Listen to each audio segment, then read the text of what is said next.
திருக்கோயிலூர்ல பிறந்த ஒரு குட்டி புலி கடல் கடந்து போய் ஒட்டுமொத்த தெற்காசியாவே ஆட்சி செஞ்சிருக்காருங்க. யார் அந்த குட்டி புலி அப்படின்றது உங்களுக்கு முன்பே தெரிஞ்சாக்கா கீழே கமெண்ட் பண்ணுங்க. அந்த குட்டி புலியோடைய பிறப்பு சார்ந்த ஒரு கல்வெட்டு கபிலர் குன்றுக்கு பக்கத்துல இருக்க வீரட்டேஸ்வர சிவன் கோயில இருக்குங்க. சிவபெருமானுடைய அட்ட வீரட்டான கோயில்கள்ல இந்த கோயில் ரொம்பவே ஒரு முக்கியமான கோயில். சிவபெருமான் வீரதீர செயல்கள் புரிஞ்ச கோயில் தான் வீரட்டான கோயில்கள் அப்படின்னு சொல்லுவாங்க. இந்த கோயில்ல அதிட்டானம் பகுதியில ஒரு பெரிய கல்வெட்டு இருக்குங்க. அந்த கல்வெட்டுல புலியை என்ற பெண்மான் அப்படின்னு குறிப்பிடப்பட்டிருக்குங்க.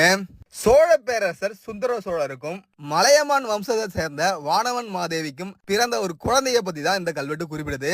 அந்த புலி வேற யாருமே கிடையாது, நம்ம ராசராச சோழர் தான். ராசராச சோழருடைய அம்மா வானவன் மாதேவி திருக்கோவிலை தலைநகரமா கொண்டு ஆட்சி செஞ்ச மலையமான் வம்சத்தை சார்ந்தவங்க. அதனாலதான் ராசராச சோழர் திருக்கோயில பிறந்திருக்காரு. சார்ந்த கல்வெட்டு திருக்கோயில் வீரட்டேஸ்வரர் கோயில துர்கையம்மன் சன்னதிக்கு பின்புறமே இருக்கு. கடல் கடந்து போய் தெற்காசியாவே ஆட்சி செஞ்ச ராஜராஜ சோழர் நம்ம திருக்கோயில தான் பிறந்திருக்காரு. நீங்க அடுத்த முறை வீரட்டேஸ்வரர் கோயிலுக்கு போகும்போது இந்த வரலாற்று செய்தியை ஞாபகம் வச்சுட்டு போங்க. நன்றி, வணக்கம்.